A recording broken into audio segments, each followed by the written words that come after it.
Hello everyone, welcome to the program. This is Politics Today live on Channels Television. I'm Sean Kimbaloye in Abuja. So much to talk about today, especially about the sensitive and the tender nature of our security architecture in the land. And we're looking at how we can get out of this quagmire. Let's get talking, everyone. Where do we start from? We begin with the state of education and what has become a national embarrassment. The continued strike action by university lecturers, which today has entered 171 days since university lecturers in federal universities and public schools in the country began the strike action, where students are being kept away from their classrooms. The standoff between the federal government and the university lecturers continue, and the students continue to be idle. President Buhari is given a 2 weeks ultimatum 2 weeks ago, and the Minister of Education was asked to ensure that the standoff is resolved. Nigerians are now looking forward to the stakeholders getting their act together to ensure that these issues are resolved, what has become a national embarrassment.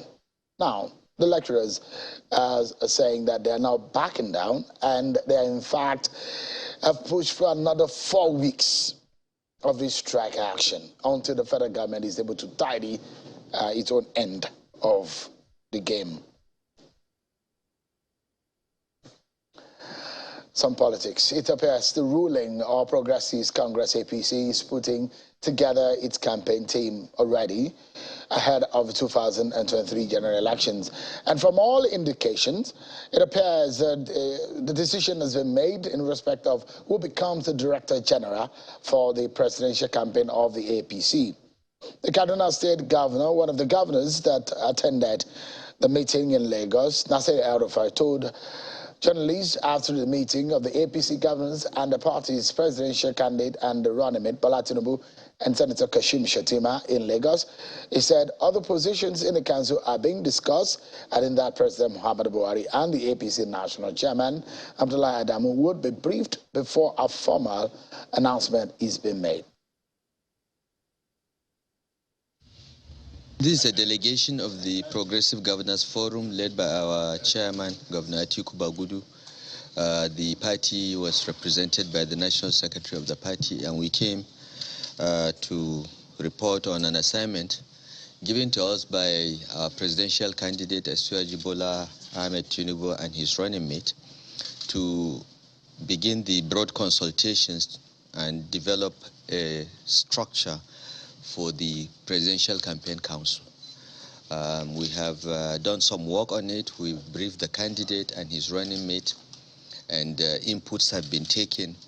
And our hope is that in the shortest possible time, the candidate will consult more with the party leadership and brief Mr. President and get his input, and then we'll formally unveil the Presidential Campaign Council. The decision has been taken on the Director General, but other positions in the campaign council are still being discussed, and the president and the national chairman and national working committee will be briefed before a formal announcement. Governor of Kaduna State, Nasir El-Rufai. Tonight, our attention is again on security. We will not keep quiet until our nation is freed from the elements that have sworn to be killing the innocent citizens. We will not keep quiet and will not rest until we make sure that our nation is sanitized. We'll do our own bit here at Channels Television.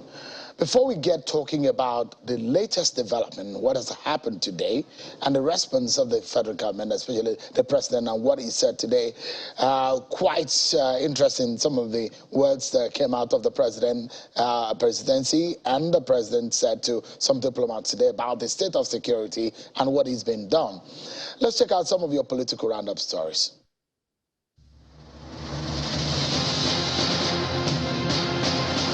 The Nigeria Civil Society Situation Room wants an immediate rejig of the nation's security architecture for effective military operations.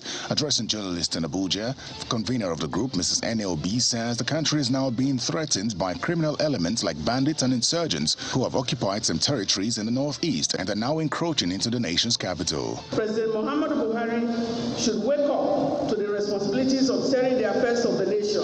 The governorship candidate of the Social Democratic Party in Rivers State, Senator Magnus Abe, is assuring the leadership of the party of a landslide victory in the 2023 governorship election in this state. Speaking in Abuja at the headquarters of the party, Senator Abe says the SDP, as the fastest growing political party in Rivers State, will produce the next governor that will transform the state. The Independent National Electoral Commission says it will soon take a decision on people who are involved in double registration as the commission suspends the continuous voter registration ahead of the 2023 general elections. Speaking during the post-mortem of recent INEC activities, including the voter registration exercise, the Osun and Ekiti state governorship elections, National Commissioner Professor Zuru says the commission will decide on what to do as soon as it takes reports from its field officers. By the time we hear from all the national commissioners that have gone out, a decision will be taken. Former Senate Minority Leader Abiodun Olujimi says National Assembly members are mounting the idea of impeaching the president as a response to embarrassing security threats and worsening economy in the country. The lawmaker at a media interaction in Ado-Ekiti dismissed claims that NAS members are now speaking up because of rising security threat in the FCT, insisting that propellers of insecurity have greatly dead all arms of government in Nigeria. President is a symbol of our sovereignty, and people were threatening to go in there, and they were saying we will slaughter the president.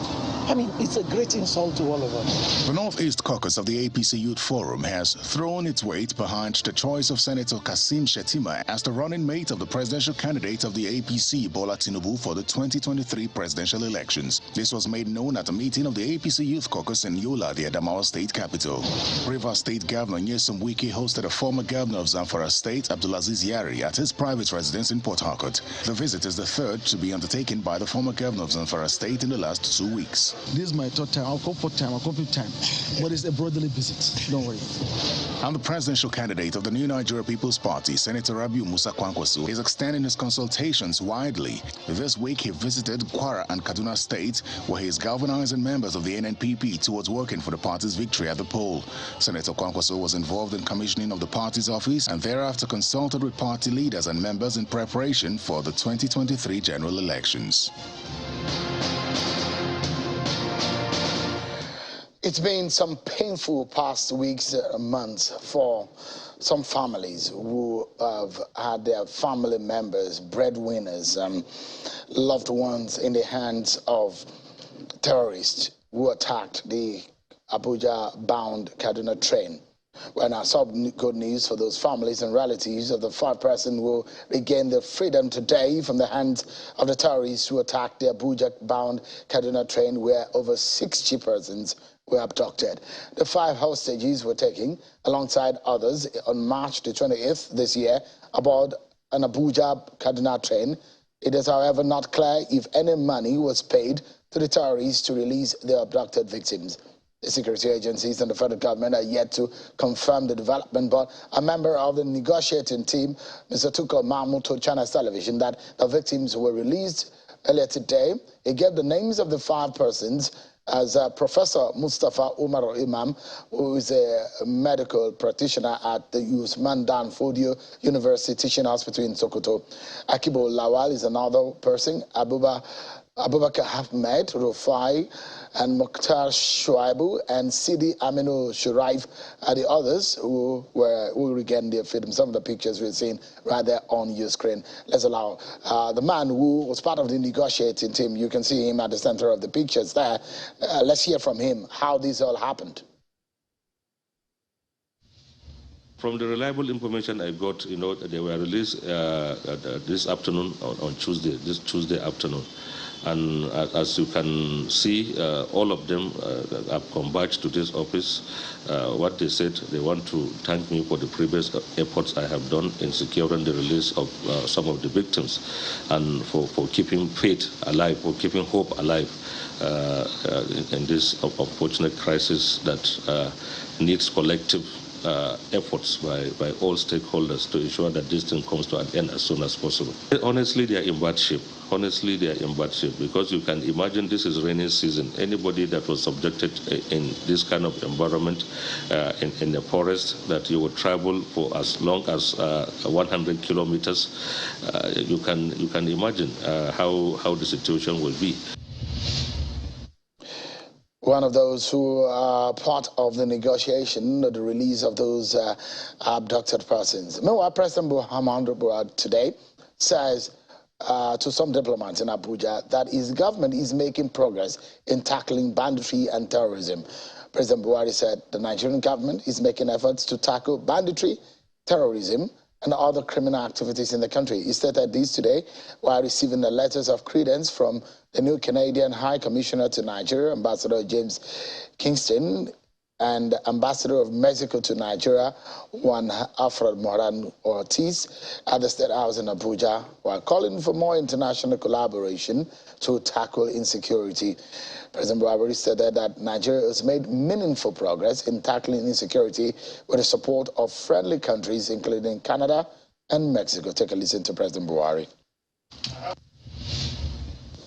The ongoing war between Russia and Ukraine has undermined the progress countries have achieved in tackling food security in the last decade, while the political instability in Libya continues to fuel terrorism in the Sahel, as well as scatter the democratic sustenance in both West and Central African regions. Nigeria is not left out of the equation as we are fighting to rid our country of banditry, kidnapping, harder farmer crisis, and insurgency. We are, however, making meaningful progress with the support of friendly countries like yours to sustain these fights until we overcome these challenges. Amidst the tense atmosphere over insecurity in Nigeria, President Buhari says he has given free hand to the security agencies to deal decisively with the perpetrators. The president said that this when he paid his condolences to those who lost their lives or loved ones in the recent barbaric terrorist attacks in Sokoto, Kaduna, and Plateau states. The president, in a statement today, said, after reviewing the situation following reports on the loss of several lives in the attacks, and assured all possible support from the federal government to the state, adding that, quote, we've given security forces full freedom to deal with and bring to end this madness. I condemn these barbaric attacks in the country. I wish to assure the states of all possible support from the government of the Federation. My thoughts are with the bereaved families. May the injured recover quickly, end of quote. Now, the big question is, with those words from the president, are we guaranteed of a new era, a new phase in peace in the country and the state of security? The kind of, are we going to see a stop? The crazy manner in which the innocent Nigerians are being slaughtered by these terrorists. Tonight, we're searching for solutions and suggestions on how we can make a way forward. I'm being joined by three wise men who experience and expertise cut across the strata of endeavor as far as this security conversation is concerned. Just very close to me is a member of the House of Representatives and a member of the Defense Committee in the House of Representatives, representing Yamtu Deba in Gombe State, Dr. Abubakar Yunus Ahmed. Thank you so much, Honorable, for coming tonight. Good evening, viewers. And we're being joined by a retired military officer, Major General Henry Ayola. Thank you indeed, General, for coming tonight. Thank you. And a very renowned security expert, Mr. Kabir Adam. Did I just forget your name? Dr. Kabir Adam. Did your name just skip my mind for a moment? Kabir Adam. Thank you so much indeed, gentlemen, for coming. Sometimes you know people so much that sometimes their names skip your mind. Thank you. It's not a laughing matter tonight. It's a really sad scenario. But good news for the families of those five that were released, those abductees that were released, and the hopes are that about 30 over 30 that are still remaining will regain their freedom as far as possible. Let me begin with you, Ms. Adamu. Give us a sense on what you make. We're not hearing the news from the federal government, none from the security agency. It's coming from individuals. What are the signals that portends? Shewin, once again, thank you and good evening. In the last few months, the narrative that has permeated the Nigerian civil space is this desire, or rather the option for self-reliance, which is quite unfortunate, because if we go back and look at the social contract, the reason why we're together as a group is for government to provide, security. And where people begin to help themselves, like the manner that we're seeing, unfortunately, it affects that social contract. So the tendency for individuals such as Tukurmamu to come in and negotiate and assist families to release their loved ones that are in custody, unfortunately, does not augur well for the country. We know that it's over 100 days now that these persons have been in captivity. We also know that based on information coming from the security agencies, the whereabouts of these persons are known. What we don't know is why we're not using tactical precision force to rescue these persons. All the persons that have been released so far are released. None of them has been rescued, as far as we know. So clearly, the capacity and the capability of our security agencies to achieve the kind of rescue that the Americans achieved when their citizens was kidnapped in Niger and brought to Sokoto. We haven't seen that, unfortunately, from our security agencies. And it's quite unfortunate. I ask that because usually when you see people who have been released and it's being backed by the federal government or the security agencies, you see them at the center of it, maybe bringing them into town and all of that. Does it show that maybe this was an initiative outside of the knowledge of the federal government or the government generally? I wouldn't use the word outside the knowledge, because I mean the entire Nigerian space is under the control of the Nigerian government. Yes, we use the term ungoverned space, but in reality, those are locations that are under the Nigerian territory. And you recall that a few weeks back, I think 2 weeks back, the families of these victims complained when they attempted to take money for the ransom for the release of some of their loved ones, that security forces prevented them. So I wouldn't say there is no involvement of the security agencies, but the involvement is rather laid back. The interaction is between, I would say, the family members, this intermediary, and then, of course, the abductors. Do you suppose that perhaps a money exchange hand for the freedom of these persons? If I'm going to bet, I would definitely bet on that. General, give us a sense of what you think is happening. After the Kuje attack, we've seen a rapid releases of these persons. What does that signal for you as a general who's operated in some of these difficult terrains? Yeah, thank you once again, Shion, and good evening, viewers. Well, I think for me, yeah, we could say maybe there is some unseen or behind the scene efforts of government to help to get these people released. But again, it will make it look like this is a case giving credence to the notion that is already rife within Nigerians that it's like you're on your own. And so it's like most of the victims have taken their destiny in their hands, and their relative and loved ones have had to work on their own to get their people out.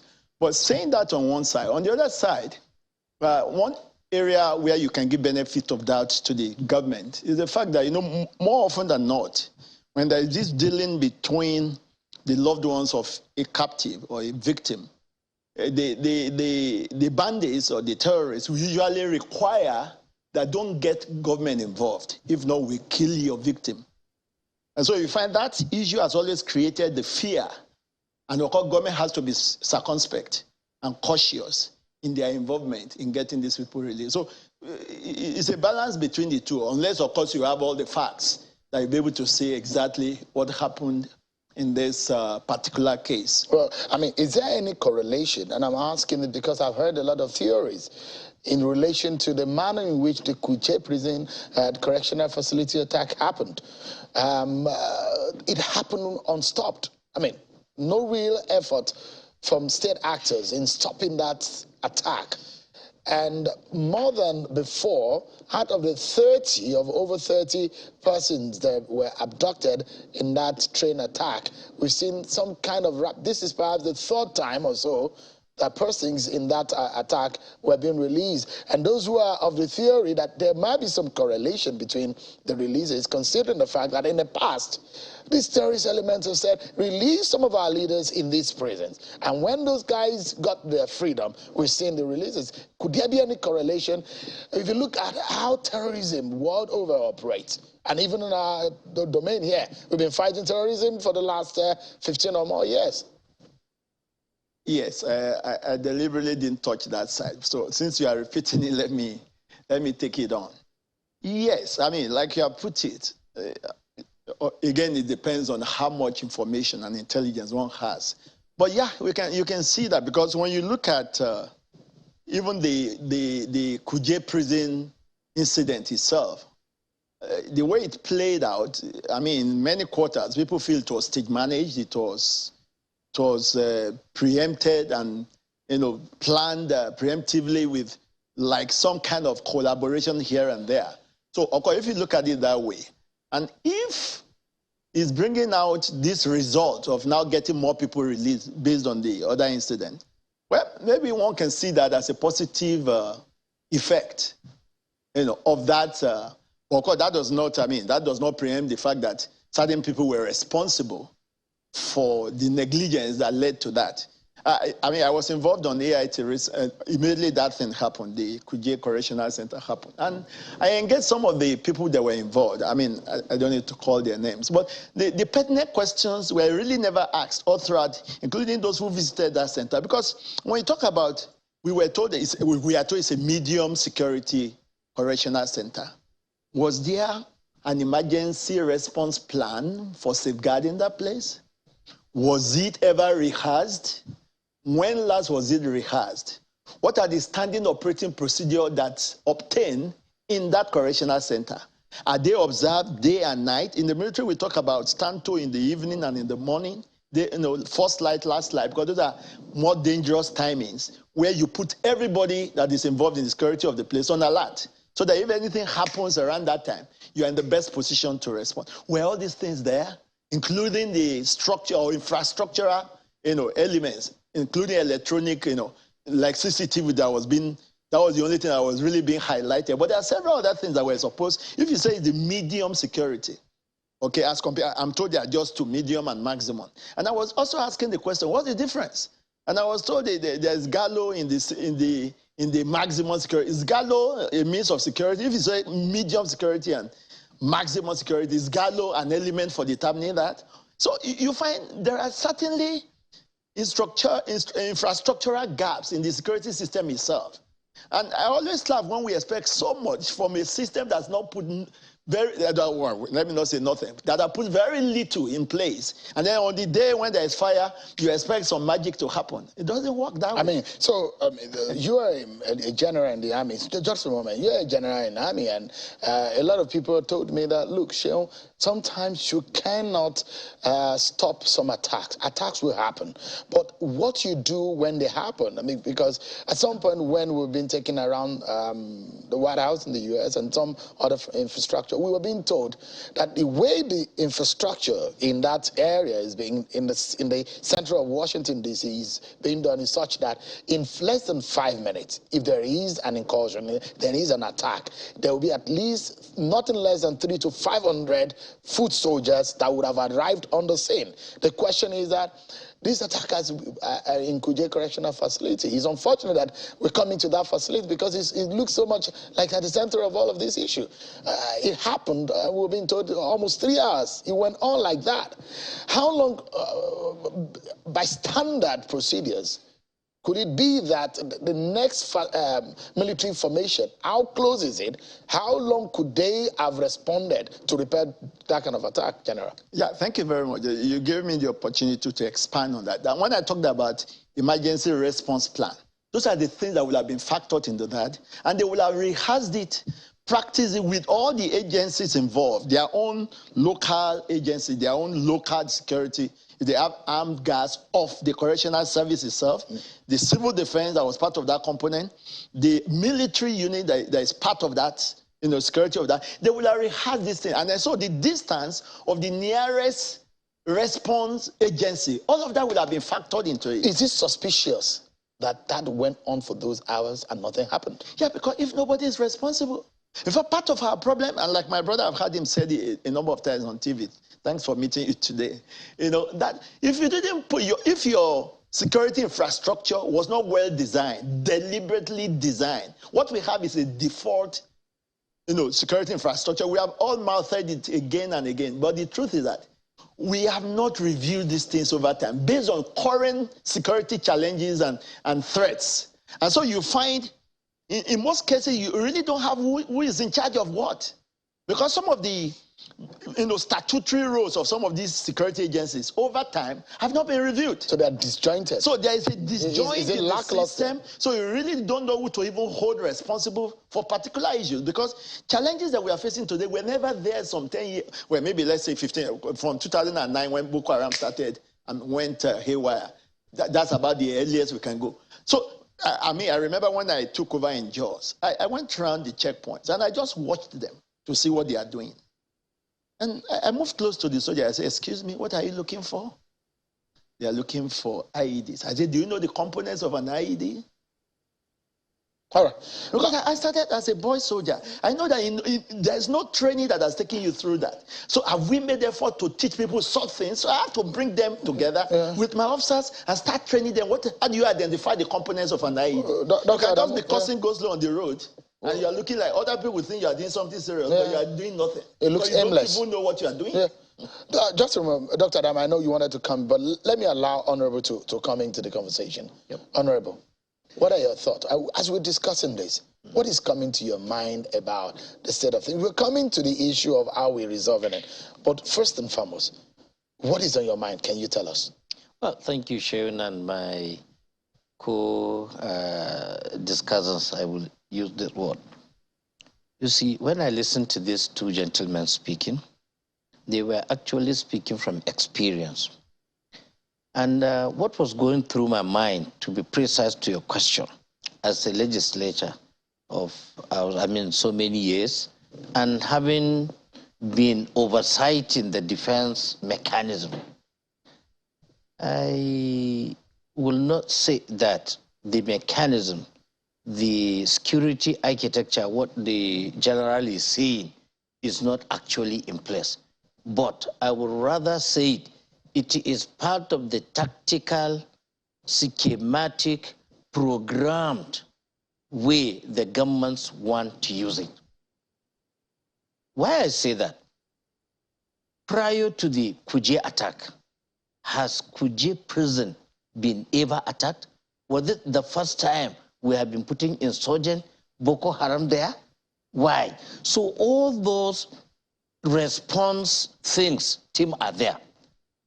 I want to allude to the fact that earlier on, the government adduced that they have the capacity to bombard all these insurgents, all these bandits, to free the captives, but they're afraid of the colossal damage, meaning they have the wherewithal. I remember I was here on this program, if not this program, maybe Sunrise Daily with Peg with Bobby, when I was vehemently saying for the government to actually, use this and declare the Boko Haram as terror so that we can deploy the Tokanu and co. You remember that argument? Yeah. Now, pursuant to that as a rider, the government says they can. So to us, when the bandit or the insurgent are claiming that release our captives, and probably I will allude to the school of thought, the hypothesis that maybe it's a trade by barter. So it was a deliberate non-intervention of the government not to be on the way. The general is being too economical with the truth. Not that we don't have that infrastructure in place. We do, because we fund it. I know the budget. But it was a deliberate look the other way. Allow us. When there was a deal, we will free our captive, but you cannot do it on broad daylight. Let a kind of a state manage kind of an operation. So to me, what came into my mind, I will allude to this hypothesis that it was... It's a theory, not a confirmed fact. Yes. Not a fact, yes, but it's a theory. Because we currently have facts. You just said it, the government refused to, or through their agent securities, nobody is collaborating. We are hearing this information about this bandit from somebody, an independent source. And then, let me tell you, the president just spoke. We listened to a clip where he was talking of the Libyan, whatever. So to me, probably the government is tactically afraid of the West. I mean, the Western people, because to me, I use one word, neo-colonialization or lism that they are doing. There was a kind of an understanding, any government that cannot toe their line, they will finish you. So the government wants to remain in power, provide some sort of other services, but then to meet to the demand of the bandit, because the bandit, I don't even believe they are jihadis, they are doing this. These are mercenaries hired, and then they are prosecuting a proxy war on behalf of the Westerns. I have facts to do that. Whether they are Nigerians, the Nigerians could have been recruited when they are trying to instigate us, a Muslim against the Christian, vice versa, so that to destabilize, create an instability in the nation to allow them perpetuate. Actually, our goal, the uranium, the diamond that we have, is their target. Take what happened in Central African Republic. Take all over Senegal, Mali.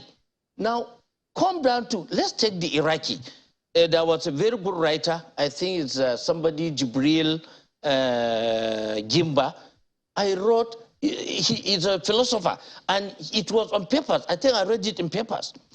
This guy went to the extent of giving us the Iraqi experiment. From 2 years back or 3 years, there were these Iraqi, after the demise of, what is that, their powerful leader of Iraq, Saddam Hussein. After the demise, you see a lot of bombing here and there. Ayatollah Sistani, and you remember this Iraqi, the Iranian man that was shot when he was on his way to the airport, he gave an advice to Ayatollah Sistani that all these bombing are there, they are state managed. So if you can get, I don't want to use the Western out, and then you raise a youth vanguard, you defend yourself. They did that, and actually they were able to, they left. As a result, they looked for that Suleiman and killed him. But for 2-3 years back, have you ever heard the kind of bombing that is happening in Iraq? Honorable, let me ask you.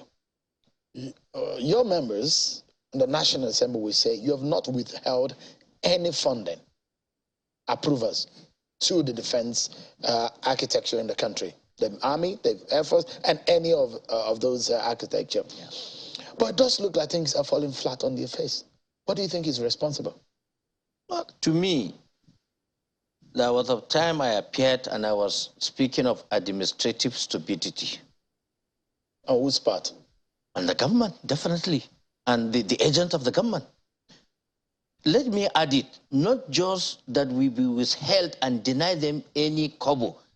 Even those ones that they went outside the constitutional provision and granted, we look the other side, we waive it. Cases, financial withdrawal that can be impeachable offense, we waive it because we felt the security of the nation is by far above primordial kind of politicking. So we allow that. But suffice to say that despite our effort, we are still making 1 step forward, 2 steps backward. Are you disappointed? Definitely we are. I'll come back to you just in a moment. Let me come back to, go back to Dr. Adamu. Give us a sense of what you think is going on. And I'll put to you what the president said today. Perhaps we can put the text of what the president said earlier today on the screen. And he said, we have given security forces full freedom to deal with and bring to end this madness. I condemn these barbaric attacks on the country. I wish to assure the states of all possible support from the government of the Federation. My thoughts are with the bereaved members. May the injured recover quickly. I'd like you to touch on these words. We have given security forces full freedom to deal with and bring to end this madness. The president was speaking in respect of the terrorist attack in Sokoto, Kaduna, and Plateau State. We are hearing a report also that in the Abia axis of the Enugu-Port Harcourt Expressway, bandits made a blockade on the road and abducted passengers.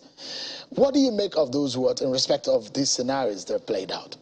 Thank you, Sheung. Even though I wanted to comment on the conspiracy theory that we discussed. Please, you can begin on that, then go back to the question. Oh, awesome. Conspiracy theories have their place, and then facts have their place. What are the facts? The terrorist bandits that abducted passengers of the Kaduna-bound train wanted 36 of their members out. We know that 10 of those persons were in Kuje, and 10 of those persons were released. Now, initially, they wanted those 10 persons. As part of their demands, there were about 3 demands: the political demand, the financial demand, and the other one that we probably wouldn't know. Now, they have one in their hands, which is their members that were in custody. What else do they want? Money. Now they are getting the money and they are releasing the abducted persons. So I think let's keep that conspiracy theory out of the way and face the facts. And then, of course, if more facts emerge, we can look at it. I don't necessarily go with conspiracy theories. Like I said, they have their place, but when facts are staring us in the face, let's work with that. The fact is that these guys came, freed 10 of their members, 26 more. I still know, not 26, because some kids were released from other places. So there are still more of their members that they want. And I worry about where those members are. I don't want, this is a public forum, I don't want to mention it, but we know where they are. So that's that for conspiracy theories. With regards to your question, this is not the first time that Mr. President is making this type of statement. And I'm hoping that when the National Security Council meet, he also makes that kind of statement. Luckily, we've seen the Security Council meet in July, I think 3 times, which is the most that in the life of this administration that we've seen that Security Council. What I would hope is that the administrative machinery around Mr. President will pick that statement and turn it into administrative tools. For instance, tasking orders. I don't know what you guys call it in military, but send it out to the military, send it out to the intelligence community, and then to the other law enforcement agencies with key performance indicators for measurement, metrics that would allow that administrative machinery to know where this presidential directive is being implemented. That is the only way that we would know whether this statement is actually a statement that has some gusto behind it. I like to, because this was released as a statement. So it means that maybe the president portrayed expressed his feelings to his writers and through his media aides to release this. That means there's lots in the words that we can analyze. So if we take the words at the face value and perhaps now dig deeper, and I like to emphasize on these ones that I said earlier, we have given security forces full freedom to deal with and bring to the end this madness. Could it be that there were no freedom ab initio or before now? Now we see a free opportunity to do this. What do you think of that? This is not the first time such statements are being made. So you're not going to. There's nothing special about it. Really, the only time there will be a difference if the administrative machinery around Mr. President pick up that statement and turn it into an administrative tool. Otherwise, it's going to go like all the previous statements that Mr. President We hope it doesn't. Issued. We hope so. General, let me come to you, and I'd like you to look at this same question, the scenario which I'm trying to point out. Although Dr. Adamu said there's really nothing that is different that we've heard before based on that statement. But let's look at it. I mean, in the light of the fact that Sokoto, Plateau State, 3 states, the president were making reference to about the attacks that happened there.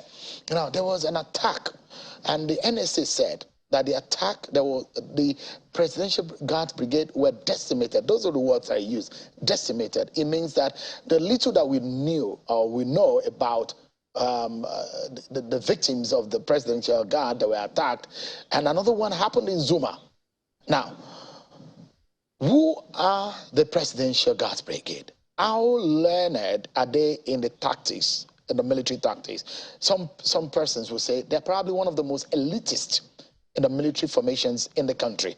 What does the attack on them mean to the military architecture or the security architecture in the country? Okay, thank you, Sheung. I would still love to say a word about the statement from the presidency. I think I will underline the full freedom, and I see it as being different from all former statements that are similar. Because that full freedom, I think there is a serious emphasis on it, both from the presidency and from the way I read it. And, knowing, of course, in normal military parlance, when the commander-in-chief of the armed forces gives directives, is either you call it National Security Presidential Directive or National Security Presidential Orders. Now, when he gives either of these, there are usually what we call limitations, okay? Strategic limitations, when the mission is defined by the CNC. Okay, so when he says full freedom, I'm sure he's talking from that background of knowledge, that this time all limitations are removed.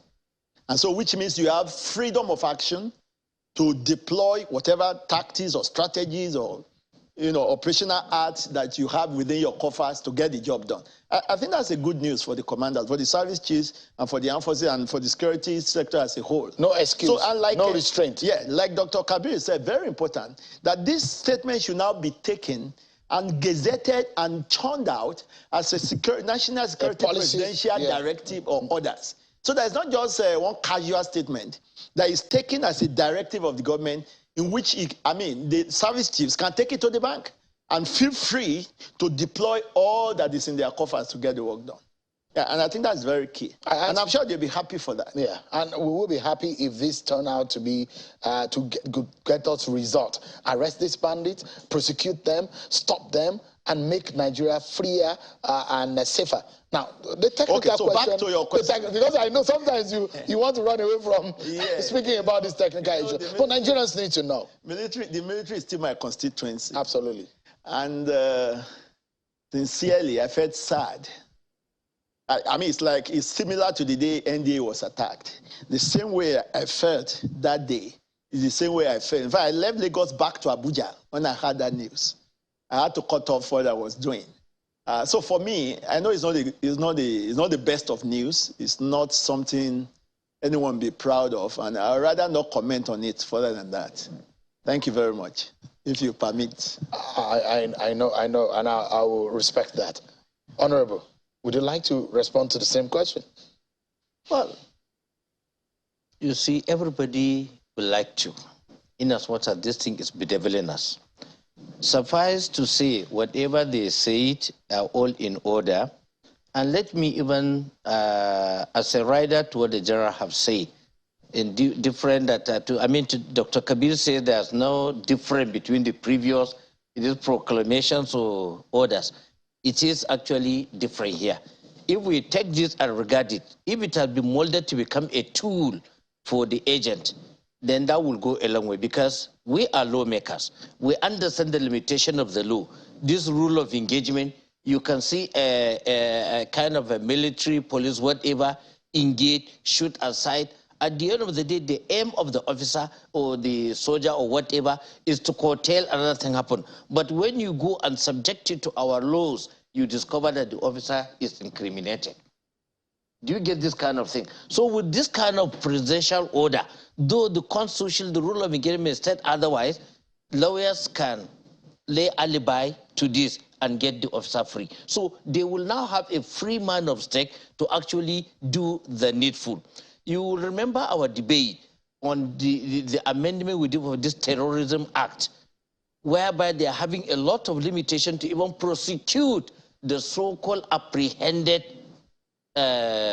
bandits, Boko Haram that were in custody. You take them to court. If you are to subject them to our laws, even before being amended, you discover that they will go scot-free. And earlier than before the amendment that we embarked upon, I remember I played a key role there. You see bandits attacking, but you cannot engage them because of the limitation of the law. But we now remove all this impediment so that you can shoot aside. But what will you do in a scenario whereby they attack a village and there were no security forces there? Before the security arrived, they have conducted. If they have found them in the act, they have been engaging them. And we have been having casualties, just like the recent Zuma kind of a scenario. But these people, whether it was deliberate, they attacked. After they attacked, 31 hours after, before you see sometimes they complain to us when we interrogated them during our oversight. They say the people are having a superior weapon. AK-49, I'm used to AK-47. Recently, I saw AK-49. And it is GP or whatever, the automatic RPG. So all these companies discovered that they don't have it. There was a time we engaged the military, I mean the House Committee on the Army. And we were all of the view that all these smaller arms and all this kind of thing, rather than whatever they should be fully kitted. That's what you use? That they should be fully kitted, which including the training you're talking, to know the terrain where they are going. All right. So to us, let me conclude on your question. What the president have said, let it back it with a kind of legal framework. We know a lot of bills that were executive. Some are private member bill, both in the Senate, and we are part a lot of things. We have done due diligence to help us have some enabling laws to prosecute this war against terror. Let's go around the room and talk about solutions about a minute each. Dr. Adamu, where do we go from here? From the good news of the freedom, some people will think about what it has cost for freedom. And some people will say there's nothing too much for one's freedom. But the question is, how can we ensure that this does not happen again, that we don't now go round and circle again now, trying to free people? What do you think could be a possible solution in this very difficult time that we faced? Unfortunately, we don't have too much time, but I'll mention probably about three things. Enhanced coordination within the security sector. There are 27 ministries, departments, and agencies, and I would lightly mention to the Honorable that he's a part of the government. So he needs to also enhance, especially the oversight function. The budgeting function, he's mentioned it to an extent. The legislation, he's also mentioned it, but oversight. And the best way to enhance oversight is to improve the capacity for that oversight. If you don't know how these organizations operate, you can't oversight them. So perhaps improve your knowledge of that, or bring in persons around you that know how these organizations operate, so that when you invite them or when you visit them for oversight duties, they would sit up, because then you'll be speaking from the position of authority. So enhanced coordination at all levels, especially between the federal and state governments. I worry that we don't talk about the states so much. These issues actually happen in the state. They don't happen in vacuum. So if the states enhance their capacity, and that means we must decentralize security.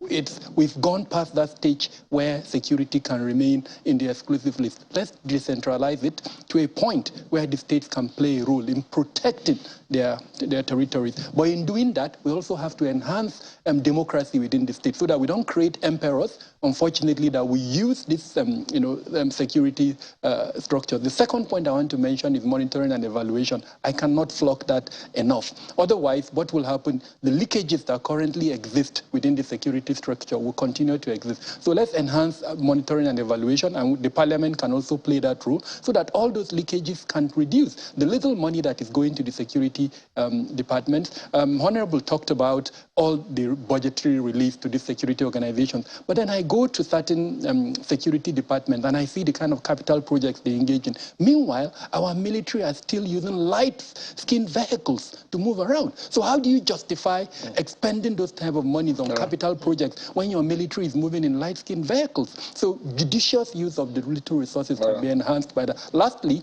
the involvement of Nigerians within security. We have to take ownership of security, and the best way to do that is to reduce this current distrust between the government and Nigerians. And perhaps the National Assembly too can play a role in that, especially in the oversight function that I talked about. General, let me come to you before I come to the Honorable. Solutions now. Where do we go from here? Thank you so very much. I think a major issue is review of the security architecture. We have mouthed it so much that we virtually becoming thread one. I think there's a need to revisit it, reevaluate our risk assessment, our threat analysis, our vulnerability analysis, and then retask the agencies that are involved. If you look back at 1986 Security Agencies Act that de-established NSO and created SSS, NIA, and DIA, that act has not been amendment or review till today, 86 to now. You can imagine the threats then compared with the threats now. We have not done anything with that. Okay, so that's one. Secondly, I've advocated this over time. There's a need to expand our national intelligence community. I mean, experts like Dr. Kabir is here. I remember a few others that I know that we have seen on TV discussing security. Look, solving a national problem, we must have a statutory framework for harnessing all the resources within the nation to solve problems, not just government agencies. It's an all of society, all stakeholders approach. So expand that intelligence community and let's get the best we can as a nation. Right. Let's put our best foot forward in solving any problem. Honorable, you're one of those whose fingers are being pointed at in this matter to do something.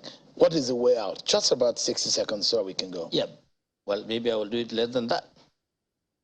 I alluded to all what they've said, and just as a rider, let me get the legislative of government because we have a very fundamental role to play. Pursuant to the section of the Constitution, Chapter 4, that confers certain powers on us, the attitude of the other people that we are representing, the constituent, the electorate, is very, very important.